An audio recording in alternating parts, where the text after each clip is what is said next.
आज के 5 मिनट्स में बच्चों, आज की 5 मिनट फिजिक्स की सीरीज हमारी जो चल रही है, इसमें हम क्या सीखेंगे? इसमें सीखेंगे एक बेहतरीन क्वेश्चन जो कि वर्क पावर एनर्जी से रिलेटेड है। मैकेनिक्स का बेहतरीन क्वेश्चन है, IIT जेईई में आ चुका है। 7 मार्क्स में ये क्वेश्चन 7 मार्क्स में क्वेश्चन आया हुआ था। ठीक है, सो इस भव्य से सुंदर से क्वेश्चन को देखते हैं, इसकी ब्यूटी को देखते हैं, इसकी सुंदरता को देखते हैं और कैसे सॉल्व किया जाए। स्टेप बाय स्टेप मेरे साथ में देखिएगा। अक्सर इस क्वेश्चन में बच्चों को डाउट आती है। ठीक है, तो क्वेश्चन को बहुत अच्छी तरह से देखेंगे। उससे पहले मैं एक बात आपको बताना चाहूंगा, अगर आप पहली बार इस वीडियो को देख रहे हैं, हमारे चैनल पे आए हैं पहली बार, तो इसको लाइक शेयर सब्सक्राइब करिए। बच्चों वैसे भी आपको ये वीडियो अगर आपको बेनिफिट दे रहे हैं तो आपको ये शेयर भी करने चाहिए डिफरेंट प्लेटफॉर्म्स पे, तो जिससे कि औरों का भी बेनिफिट हो। ठीक है, और एक बार लाइक जरूर करिए उस चीज को और सब्सक्राइब करिए चैनल को। सो आइए देखते हैं इस सुंदर से क्वेश्चन को। क्वेश्चन में क्या दिया गया? एक ब्लॉक है, ध्यान से देखिएगा, एक ब्लॉक है जिसका जो मास दिया गया, मेरे को बोला गया 0.5 kg इसका मास है। ठीक है भाई, अगर इसका मास 0.5 kg है, इनिशियल जो इसकी स्पीड है वो 3 मीटर पर सेकेंड से मूव कर रहा है टुवर्ड्स द स्प्रिंग, इस स्प्रिंग की तरफ ये मूव कर रहा है। ठीक है, अगली बात क्या बोली गई? जो स्प्रिंग है उसकी नेचुरल लेंथ है मेरे पास 1 मीटर। अगली बात, जो स्प्रिंग है इसका स्प्रिंग कांस्टेंट है मेरे पास 2 न्यूटन पर मीटर। इसका जो स्प्रिंग है, स्प्रिंग कांस्टेंट है 2 न्यूटन पर मीटर। चलो, स्प्रिंग मेरे पास वेटलेस बोल दी गई। आगे ये बोला गया जो AB सरफेस यानी जो हॉरिजॉन्टल सरफेस जिस पे ब्लॉक मूव करेगा, उसका जो AB वाला पोर्शन है, AB पोर्शन जो है मेरे बेटे, AB पोर्शन है फ्रिक्शनलेस। AB पोर्शन कैसा है? फ्रिक्शनलेस, यानी यहाँ कोई फ्रिक्शन नहीं है।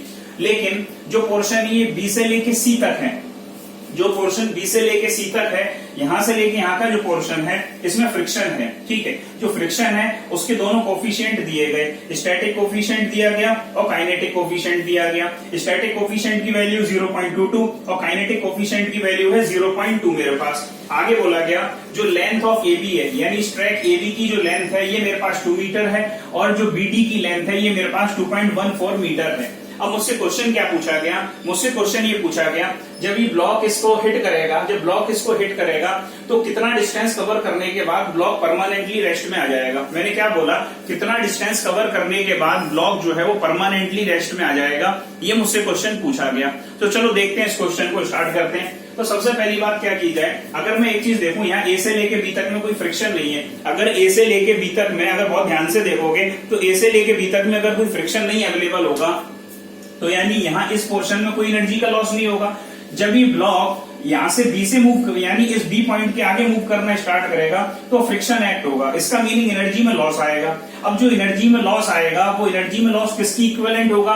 एनर्जी में जो लॉस आएगा वो इसके किस चीज की इक्विवेलेंट होगा? भाई वर्क डन अगेंस्ट फ्रिक्शन, तो वो उसकी इक्विवेलेंट होगा। मान के चलो हमने ये माना कि इसने जो स्प्रिंग को कंप्रेस किया होगा, फॉर एग्जांपल X कंप्रेस कर दिया स्प्रिंग को, जब ये ब्लॉक मेरे पास यहाँ आया होगा, यहाँ मूव करके आ गया होगा, तो इसने इसको स्प्रिंग को X कंप्रेस कर दिया होगा और जो ब्लॉक है for the shake of second के लिए, for the fraction of second के लिए मूवमेंट के लिए रेस्ट में आ गया होगा। तो हम पहले क्या इसमें इक्वेशन कैलकुलेट कर लें। सबसे पहली कैलकुलेशन ये कर लें, जो एनर्जी में लॉस है वो किसकी इक्विवेलेंट होगा? Work done against friction. Energy में लॉस कितना होगा? इनिशियल स्पीड क्या है मेरे पास? हाफ mv² माइनस, और कंप्रेस कितना किया इसने? x, तो 1/2 kx² इक्वल्स टू, और ये वर्क डन अगेंस्ट फ्रिक्शन। अब वर्क डन अगेंस्ट फ्रिक्शन क्या होगा? Force into displacement. फ्रिक्शन कितना लग रहा है मेरे पास? इसमें अगर देखूं तो ब्लॉक मूव है तो काइनेटिक कोफिशिएंट लेंगे इसमें, तो वो फ्रिक्शन कितना होगा? फ्रिक्शन फोर्स क्या होगा? म्यू एन यानी म्यू mg, यानी म्यू के mg, यानी ये मेरे पास होगा म्यू के mg। और डिस्टेंस कितनी ट्रेवल की होगी इसने भाई? यहां से जो डिस्टेंस ट्रेवल की होगी BD प्लस x, क्योंकि ये डिस्टेंस क्यों काउंट नहीं की? क्योंकि यहाँ कोई एनर्जी का लॉस नहीं हो रहा। बेसिकली एनर्जी का लॉस यहां से होना स्टार्ट हुआ, इसमें मैं वैल्यूज को सब्स्टिट्यूट कर दूंगा। तो 1/2 m मेरे को कितना दिया गया बेटे?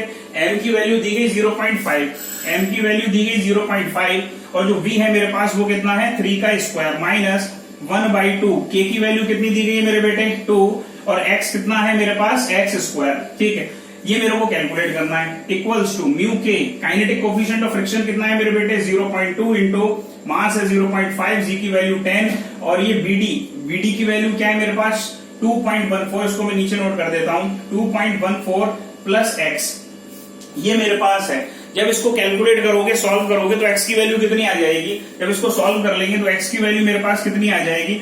0.1 metre. We will get the value of x 0.1 metre.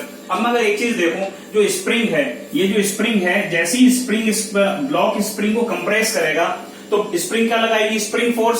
Spring को इधर ही कंप्रेस इधर करेगा तो स्प्रिंग फोर्स किधर लगाएगी, इस डायरेक्शन में, यानी जो स्प्रिंग फोर्स लगेगा मेरे पास के एक्स वो इस डायरेक्शन में लगेगा। तो फ्रिक्शन किस डायरेक्शन में लगेगा, तो फ्रिक्शन इस डायरेक्शन में लगेगा।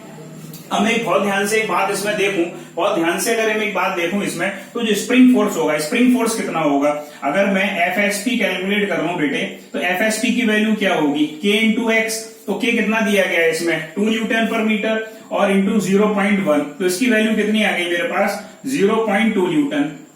जो स्प्रिंग फोर्स है उसकी वैल्यू कितनी है मेरे पास, 0.2 न्यूटन। लेकिन अगर मैं एक चीज और देख लूं, इसमें एक चीज और देखूं, ध्यान से समझिएगा, ये मैंने स्प्रिंग फोर्स कैलकुलेट किया जो कि इसको मूव कराने की कोशिश करेगा। लेकिन अगर मैं इसका जो कोफिशिएंट ऑफ स्टैटिक फ्रिक्शन दिया गया है, तो स्टैटिक फ्रिक्शन का कोफिशिएंट का मैं अगर spring force limiting static friction का फोर्स कैलकुलेट करूं, limiting static friction force calculate करूं, तो वो कितना होगा, यानी एफएल कितना होगा, लिमिटिंग फ्रिक्शन फोर्स कितना होगा मेरे पास। बेसिकली जो स्प्रिंग फोर्स है ये कैसा बिहेव करेगा, एक्सटर्नल फोर्स की तरह। और जो लिमिटिंग फ्रिक्शन फोर्स क्या होगा मेरे पास, mu S into N, N क्या है मेरे पास, mg की इक्विवेलेंट। सो एफएल की जो वैल्यू आएगी लिमिटिंग फ्रिक्शन फोर्स की, लिमिटिंग स्टैटिक फ्रिक्शन कितना दिया हुआ है, 0.22 इंटू 0.5 इंटू ये मेरे पास 10।